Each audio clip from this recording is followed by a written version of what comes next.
Bonjour à tous, bonjour à toutes les élèves de troisième année collège parcours international. Dans la deuxième chapitre de la digestion et l'absorption. Chapitre numéro 1, on a parlé des aliments, comment détecter la présence de ces aliments dans l'alimentation, que ce soit animale et végétale, par l'utilisation de certaines substances chimiques réactifs.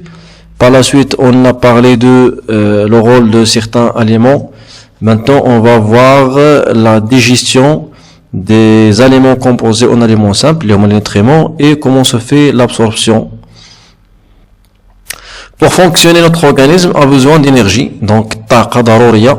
Cette énergie est fournie à partir des aliments. Donc, les aliments consommés, donc nous fournir l'énergie utilisée par le corps humain ou bien par les cellules de notre corps. Ces derniers subissent des transformations le long du tube digestif pour être utilisés par les cellules.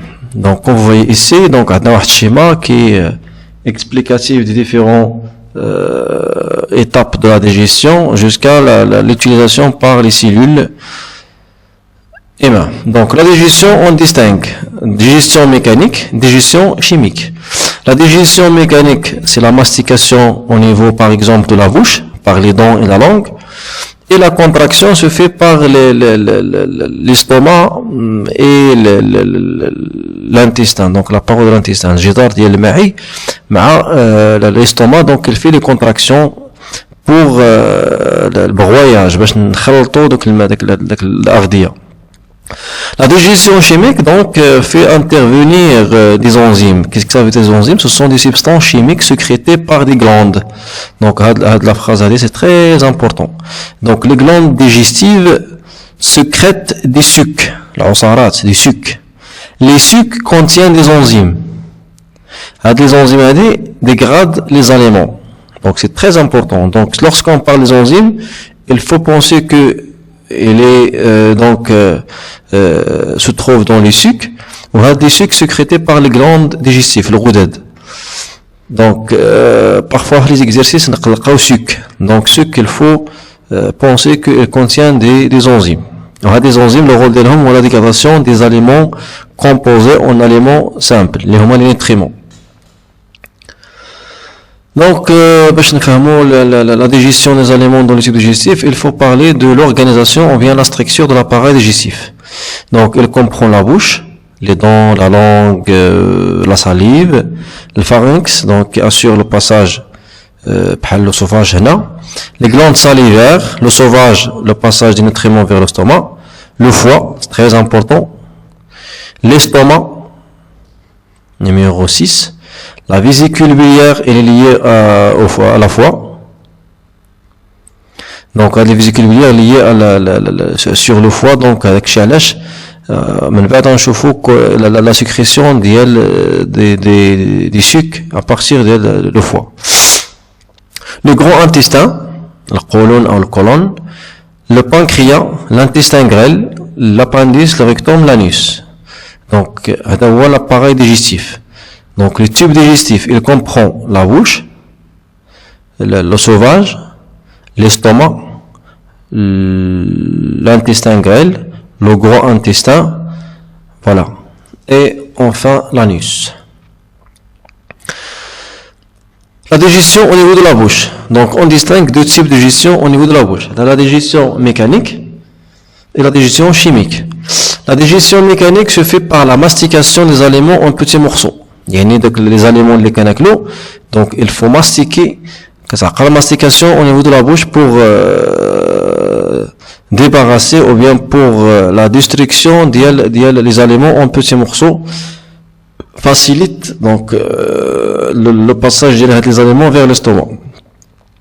C'est pour cela الناس les plus âgés كيكون عندهم السنان ما كاينينش مثلا كيعانيو من الامراض ديال المعده بزاف. علاش؟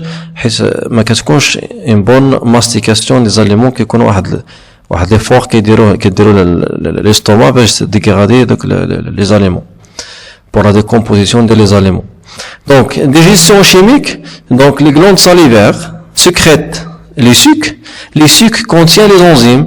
À titre d'exemple, l'enzyme amylase salivaire. Donc l'amylase, j'assume l'amidon, donc ASE, c'est une activité enzymatique, donc qui dégrade l'amidon. Donc, au niveau de la bouche, la digestion chimique, donc les lipides consommés restent lipides, les protides restent des protides, mais l'amidon fait partie des glucides, il subit des transformations, donc il se dégrade en maltose. Donc, l'amidon, c'est une chaîne longue de glucose, c'est le glucose. En deux, on parle de maltose. Donc, maltose, c'est quoi? C'est deux glucoses.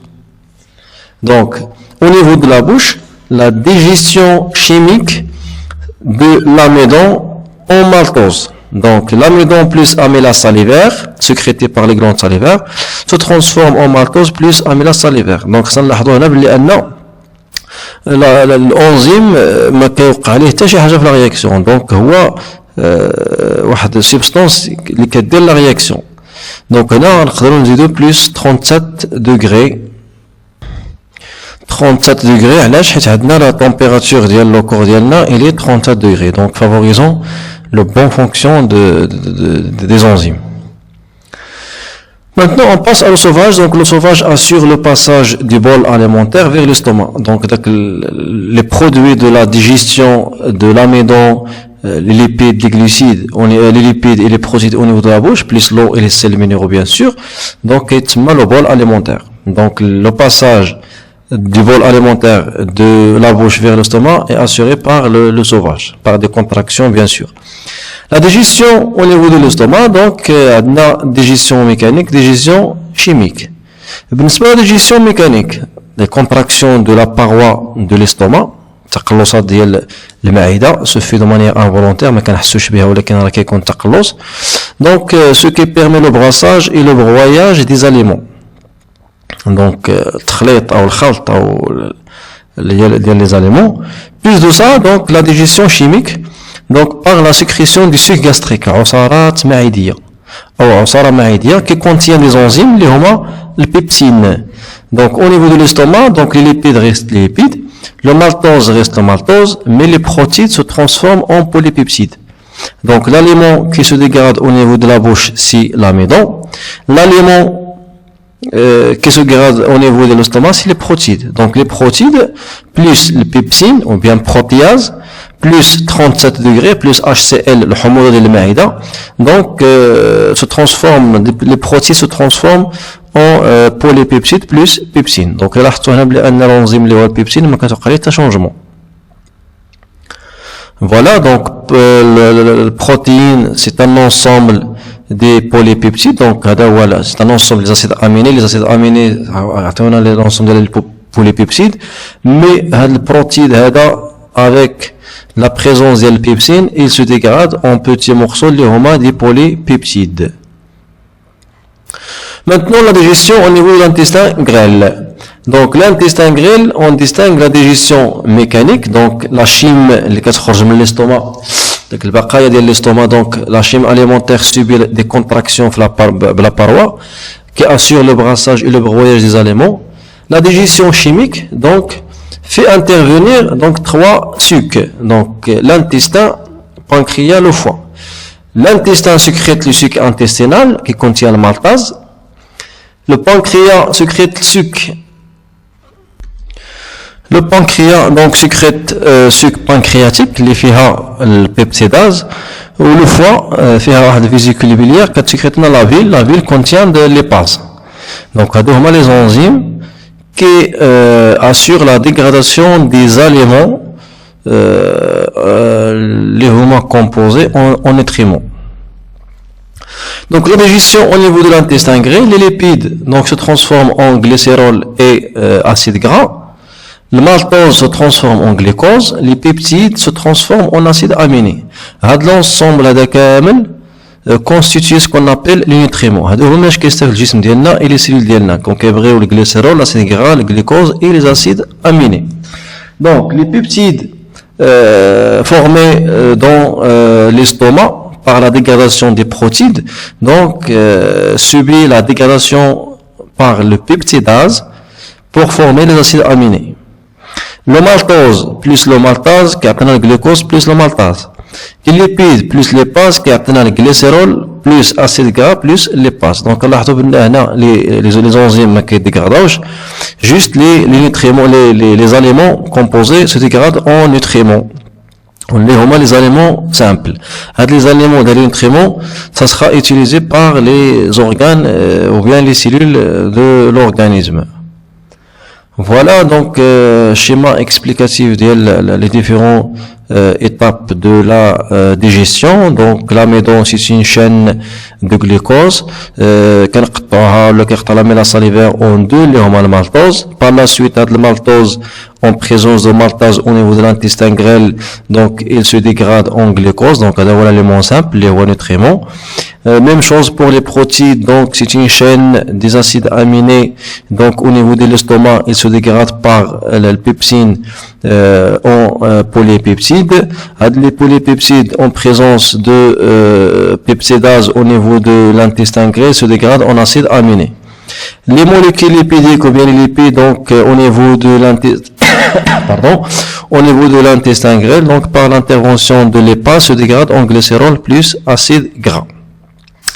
بالنسبة له مع les ions minéraux مع les vitamines ne subit aucun changement, donc ce sont des aliments اللي هما simples, donc qui يمشيو directement vers l'intestin grêle.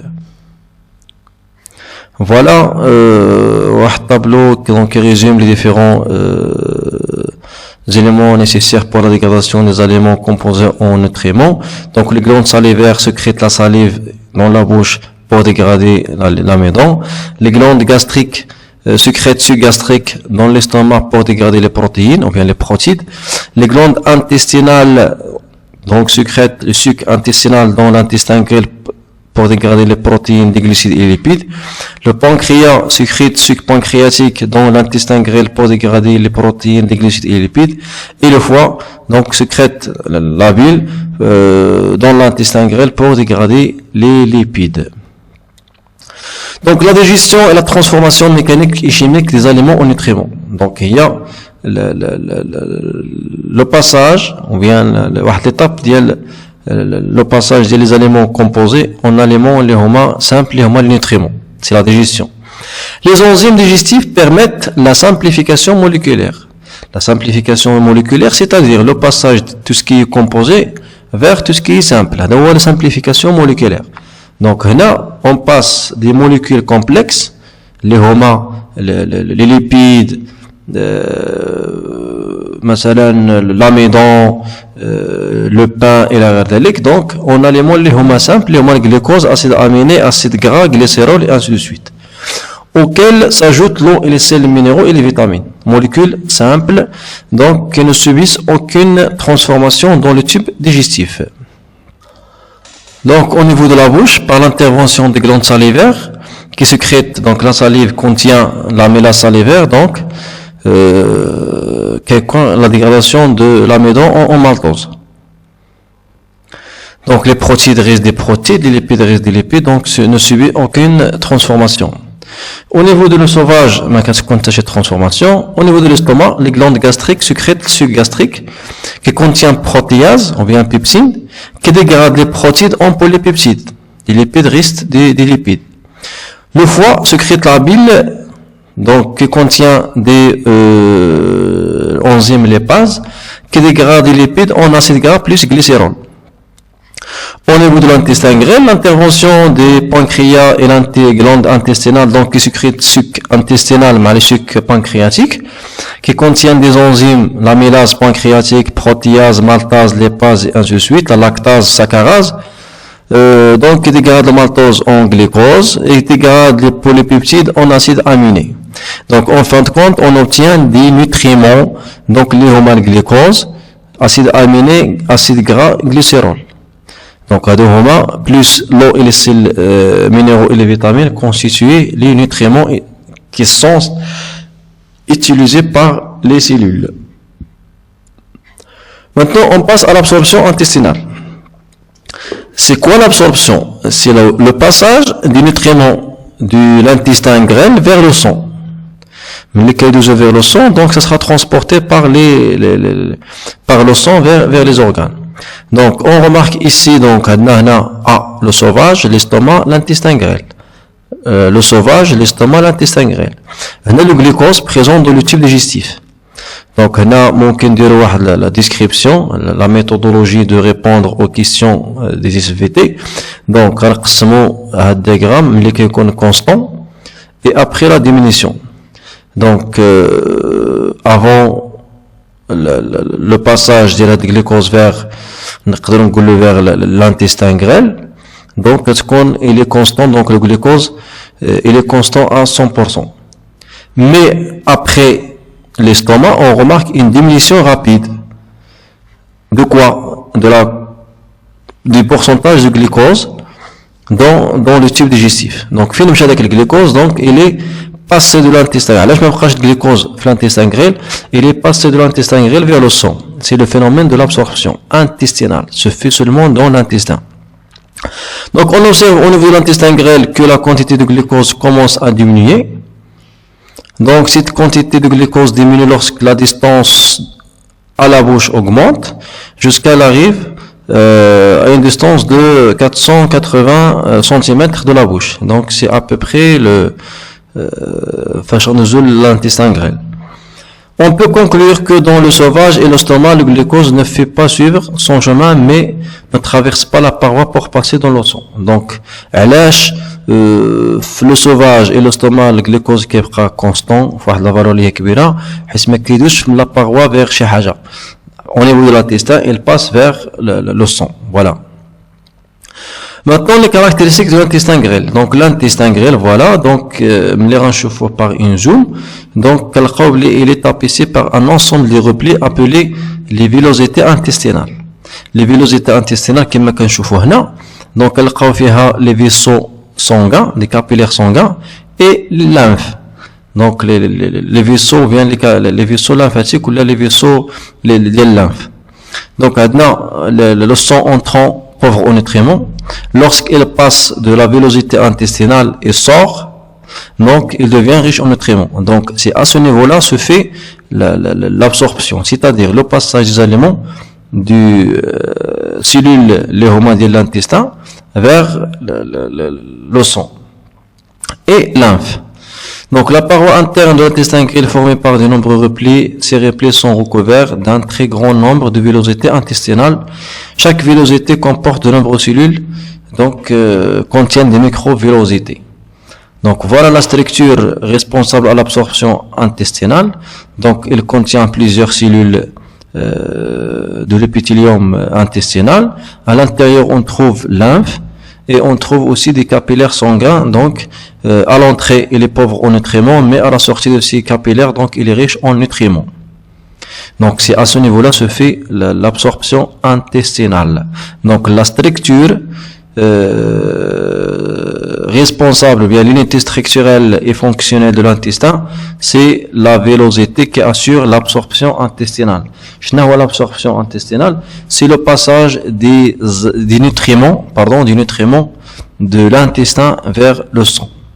L'absorption intestinale est un phénomène qui est favorisé par les caractéristiques d'une structure d'absorption adaptée. Donc la villosité intestinale. Il est caractérisé par l'absorption intestinale l'intestin grêle par une grande surface de contact avec les nutriments. Donc, il y a un contact qui est bien les villosités avec les nutriments. Grâce au grand nombre de villosités. Un réseau de capillaires très important. Donc, les capillaires sanguins et les capillaires lymphatiques. Très denses. Les capillaires sanguins, une fine paroi de villosité séparant les nutriments des réseaux sanguins et lymphatiques. Donc, la paroi fine permet le passage de l'intestin vers le sang. Voilà, schéma récapitulatif, ce qui concerne les différentes étapes de la digestion. Donc, au niveau de la bouche, par la sécrétion de la salive, par les glandes salivaires et la mastication par les dents. Donc, la digestion se fait, le passage de l'eau sauvage vers l'estomac par l'intervention des l'issue gastrique, les enzymes qui dégradent ou bien décomposent les protéines en polypeptides, le passage vers l'intestin, donc grêle, l'intervention des trois sucs intestinal, pancréatique et biliaire qui dégradent les polypeptides, les lipides et le maltose. Donc le foie aussi intervient dans la sécrétion de la bile, et le gros intestin, l'accumulation des déchets, et les reins pour le filtrage des aliments pour être donc prête pour consommer ou bien pour utiliser par les êtres vivants. Fin du chapitre 2. Merci pour votre attention. On se verra dans le troisième chapitre. Merci beaucoup.